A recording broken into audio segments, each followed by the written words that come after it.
Chers compatriotes, burkinabés de l'intérieur et de la diaspora, voici plus de 2 mois que notre pays a entamé sa marche résolue vers la refondation. Nombre de nos concitoyens ont pu interpréter cette période comme un temps de latence ou même comme une déviation de nos objectifs et engagements originels. Je comprends ces opinions qui sont la preuve que les attentes de nos concitoyens sont particulièrement fortes. Je voudrais cependant rassurer l'ensemble des Burkinabés que jamais nous ne trahirons la cause pour laquelle nous nous sommes engagés. Ce qui est en jeu est beaucoup plus important que nos petites personnes. Nos motivations, nos convictions et nos idéaux n'ont pas régressé. Mieux, ils se sont décuplés. Il est important de comprendre que cette étape était incontournable parce que la préparation d'une mission est aussi importante que l'exécution de la mission elle-même. Peuple du Burkina Faso, il était absolument nécessaire, au cours de ces 2 mois écoulés, d'asseoir un minimum de cohérence interne de l'administration centrale, tout comme il était capital de rassembler les Burkinabés autour d'organes et d'instances consensuelles pour faire de l'œuvre de refondation une construction collective. C'est dans ce sens que se sont tenues les assises nationales qui ont abouti à l'adoption d'une charte de la transition, d'une charte des valeurs et d'un agenda de la transition. L'installation de l'Assemblée législative de transition et la mise en place d'un gouvernement étaient un pan important de ce processus. La durée de la transition, décidée de façon consensuelle par l'ensemble des forces vives de notre nation, tient compte d'une réalité qui est la seule vraie préoccupation du peuple burkinabé actuellement, à savoir la situation sécuritaire. Plus vite nous arriverons à juguler cette situation et plus vite nous amorcerons un retour à un ordre constitutionnel normal. Chers compatriotes, une nouvelle gouvernance s'ouvre avec une équipe composée de femmes et d'hommes appelés à servir et non à se servir. Je m'adresse à tous les Burkinabés, femmes, hommes, jeunes, scolaires, notables de tout milieu, de tout âge, de toute région de notre chère patrie, pour vous traduire mon engagement, ma détermination à respecter et à faire respecter l'esprit et la lettre de la charte de la transition. Cette charte qui engage les premiers responsables de l'État est aussi un socle de valeurs sur lequel nous devons fonder une nouvelle façon de vivre ensemble.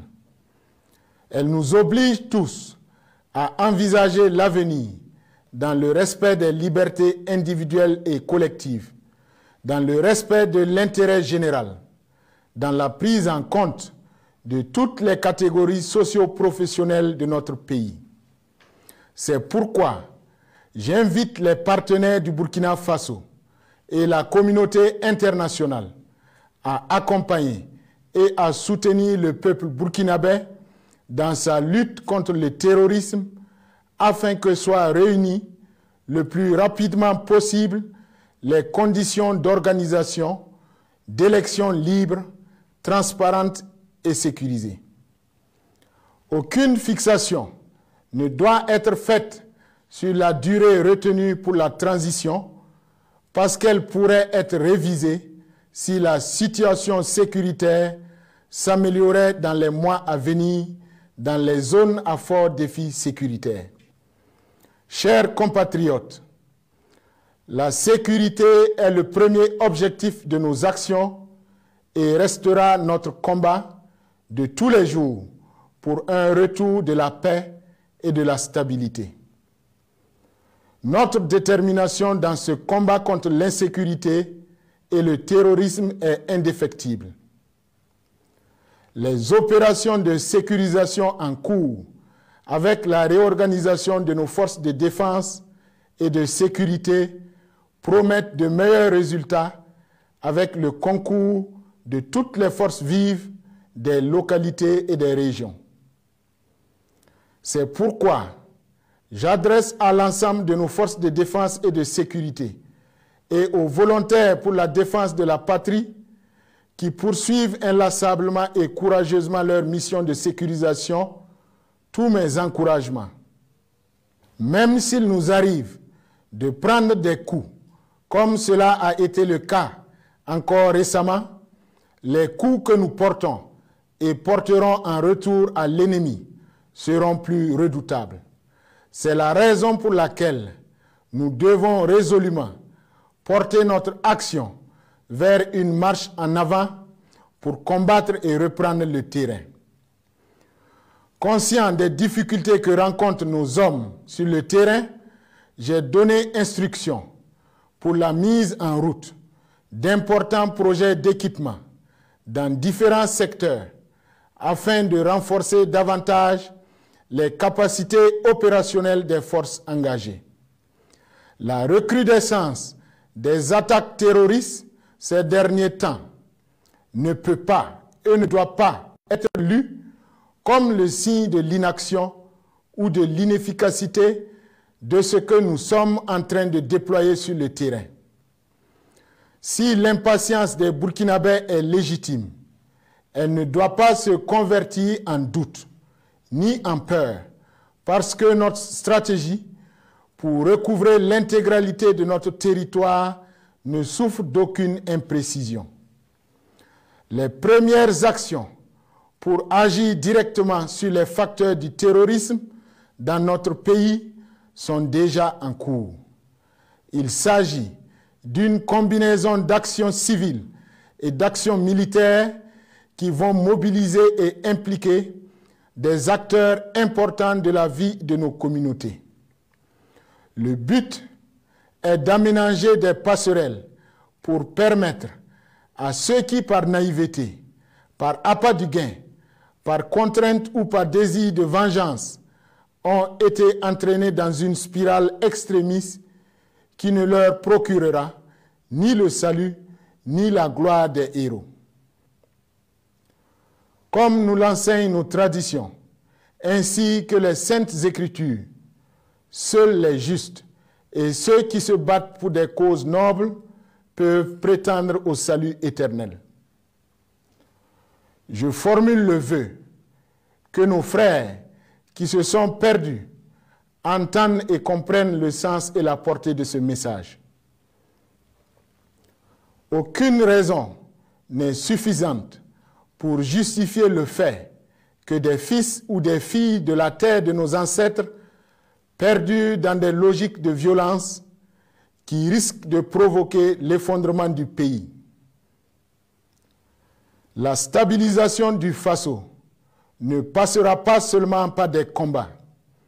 Il nous faut surtout réapprendre à vivre ensemble, dans la tolérance, l'acceptation de nos différences culturelles, communautaires, ethniques et religieuses. Burkinabés des villes et des campagnes, ces temps de guerre nous imposent des sacrifices qu'il nous faut assumer collectivement. Pour créer les conditions d'un engagement total de tous autour de l'essentiel qui est de recouvrer l'intégrité de notre territoire, en plus des mesures déjà en cours, j'ai décidé, premièrement, de la création de comités locaux de dialogue pour la restauration de la paix, dont la mission est d'initier des approches avec les membres des groupes en rupture de dialogue avec la nation. Deuxièmement, de l'interdiction formelle aux populations civiles de résider ou de mener des activités dans certaines zones d'opération militaire.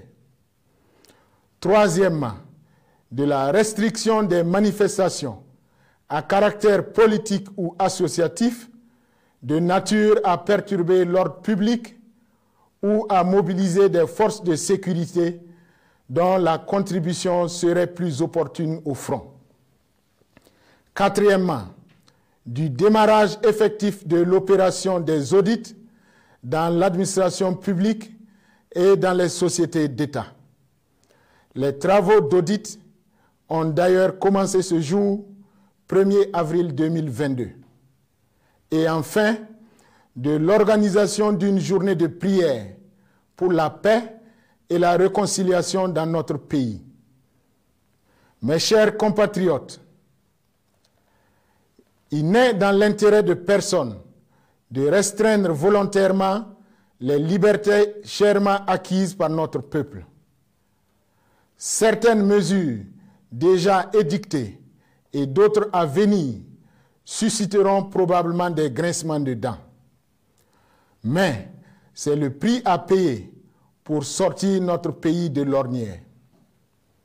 Il me semble plus sage d'accepter de céder une petite partie de notre liberté aujourd'hui pour que nos enfants puissent en jouir pleinement demain, plutôt que d'adopter une démarche individualiste ou partisane qui nous précipiterait collectivement dans l'abîme.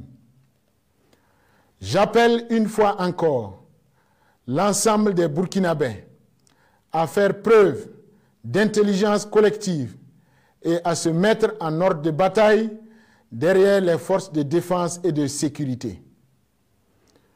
Plus d'une fois, notre nation a démontré que rien ne peut lui résister si toutes ses filles et tous ses fils mettent leurs forces ensemble. Que chacun, dans son domaine de compétence, d'action et d'influence, oriente ses efforts vers le seul combat qui vaille aujourd'hui, à savoir la survie de notre nation. Je suis fier de notre peuple, confiant dans ses capacités à vaincre l'adversité, d'où qu'elle vienne, confiant dans le sursaut salvateur que j'attends de toutes et de tous pour un avenir radieux.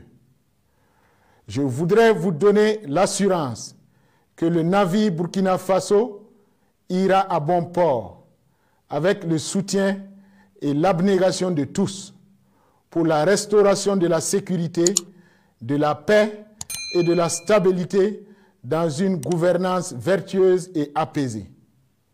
Sur ce, je vous donne rendez-vous dans 5 mois pour un premier bilan de la mission de reconquête de notre territoire. Vive le Burkina Faso, la patrie ou la mort, nous vaincrons.